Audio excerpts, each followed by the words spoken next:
L'Organisation mondiale de la santé définit l'activité physique comme tout mouvement produit par les muscles squelettiques, responsable d'une augmentation de la dépense énergétique en comparaison avec la dépense énergétique de base, qui est celle lorsqu'on est assis sur une chaise comme là actuellement.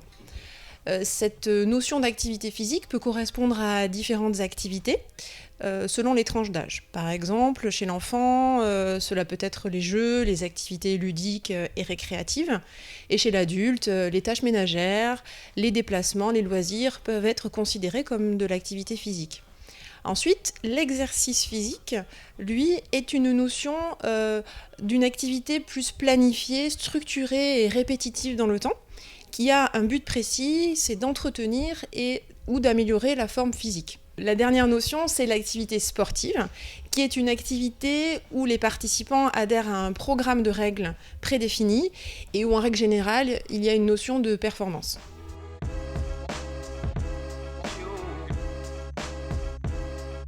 Quand on souffre d'un rhumatisme inflammatoire chronique, le risque de maladie cardiovasculaire est augmenté.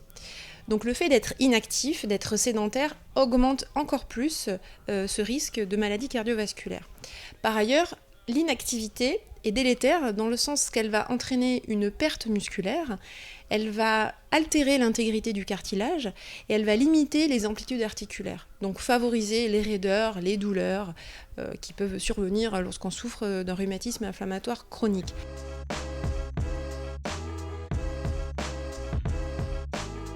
On préconisait plutôt un repos articulaire il y a quelques années lorsqu'on souffrait d'un rhumatisme inflammatoire chronique, parce que finalement, peu d'études avaient analysé l'impact d'une quelconque activité sur l'évolution ou l'activité d'un rhumatisme inflammatoire chronique. Maintenant, on dispose quand même de nombreuses études qui commencent à prouver les bienfaits de l'activité physique dans la population générale. En ce qui concerne les pathologies rhumatologiques, je pense que les recommandations de nos sociétés savantes commencent à justement aller dans le sens de la favorisation d'une activité physique. Donc le LAR, cette société savante de lutte contre les rhumatismes au niveau européen, préconise les recommandations de pratique d'activité physique au même titre que la population générale. Par exemple, en France, l'ANSES, qui est l'Agence nationale de sécurité sanitaire de l'alimentation, du travail et de l'environnement, recommande que chaque adulte d'âge moyen doit pratiquer 30 minutes d'activité physique au moins 5 jours par semaine, sur des tranches d'au moins 10 minutes.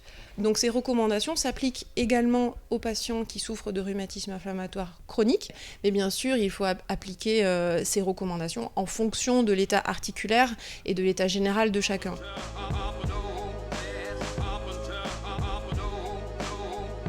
De manière générale, pratiquer une activité physique comporte de nombreux bénéfices qui sont démontrés sur le plan scientifique. Tout d'abord, chez l'enfant, pratiquer une activité physique et sportive permet une croissance harmonieuse. Ensuite, chez l'adulte, l'activité physique a démontré qu'elle permettait de réduire le risque de survenue de l'ostéoporose, le risque de dépression, le risque, l'anxiété, ça diminue également le stress.